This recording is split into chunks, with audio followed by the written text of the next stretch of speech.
Okay, here we go.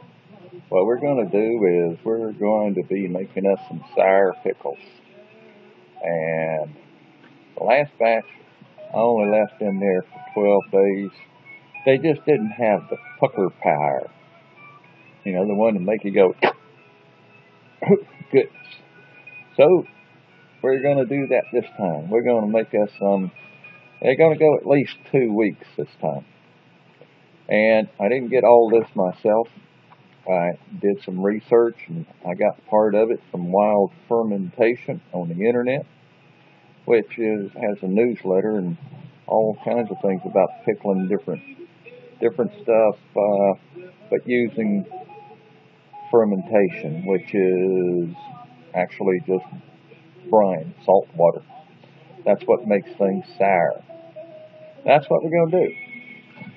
And the other site that I used is called Nourished Kitchen, and it's a real good place too. I'm using the combination of the two places. I haven't done enough to sort of branch out on my own to see what kind of variations I can come up with. But we'll go over that in the next few days and such. And I'll be posting some stuff up so that you can see what kind of progress we're making.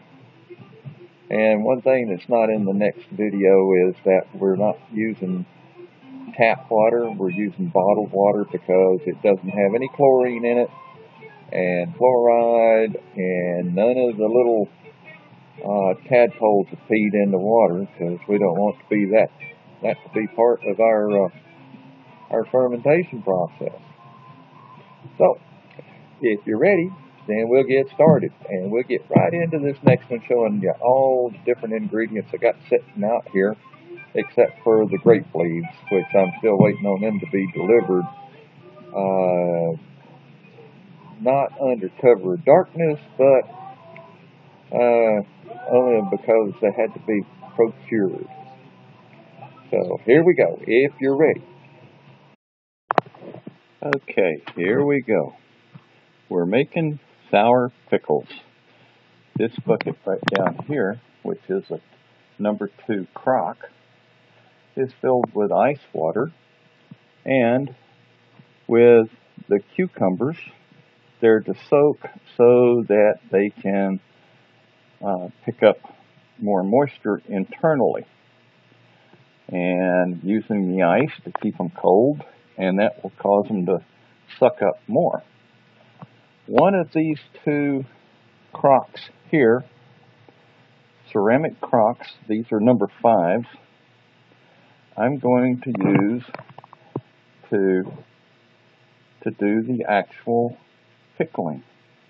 And it'll probably be that one, only because it's made in Marshall, Texas, and has a wide opening. It's not going to fill it up, it's just that I want to use a gallon jug to sit on top of the plate to hold the product down under the water level while it's fermenting. Now this is our ingredients. We're going to use, I think it's 3 tablespoons of salt for each quart of water.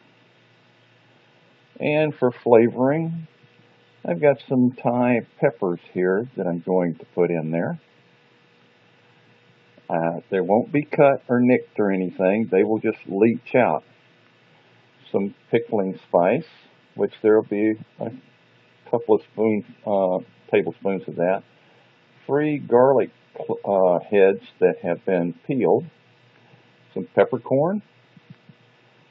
Some mustard seed. This will be what I'm going to throw in for the next time. And these are banana peppers here. I'm going to put in there. And I'm waiting on some jalapenos. Just going to put 2 in there. Not going to cut them or anything. They will leach into it to give a little bit of a kick, not a lot. And so that the cucumbers, when pickled, through fermentation are crispy and crunchy, we'll be using grape leaves.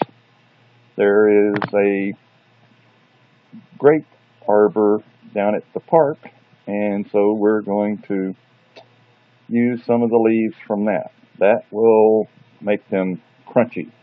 And from the last batch, it's very, very true. It works very, very well.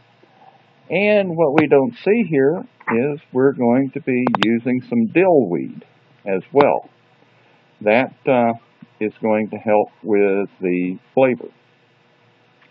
The souring process, what makes them sour is the brine solution that they will be fermenting in.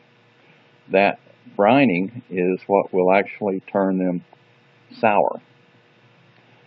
And pickle is actually Dutch, P-E-K-E-L. In Dutch is pickle, and we spell it differently.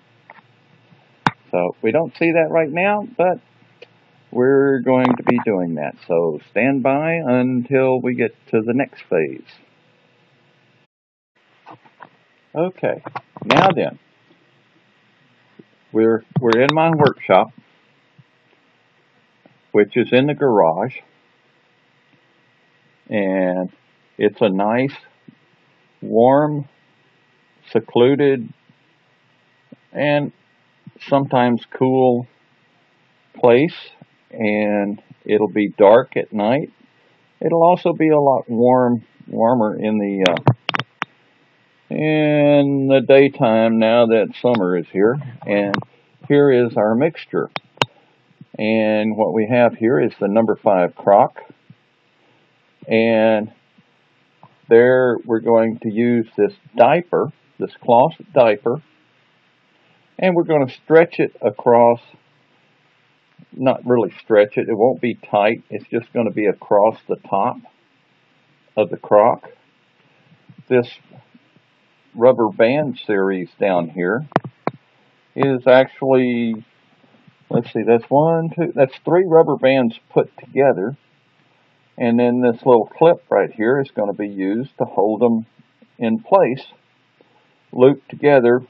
Once it's placed, once the diaper is placed over the top, and then the rubber band will be stretched around to hold it on there to keep ants and critters and tadpoles from actually getting in there and peeing in our purified fermenting water.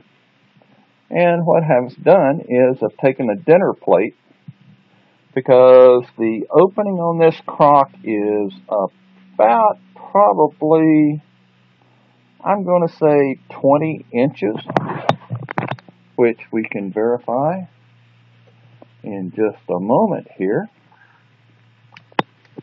And here we go.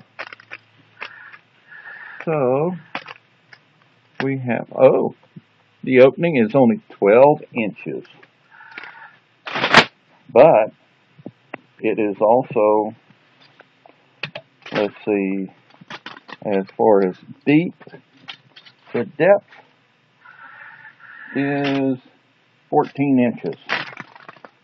And we have 1.5 gallons of water in there, along with the sea salt, which is mixed at 3 tablespoons per quart to give us a good brining solution.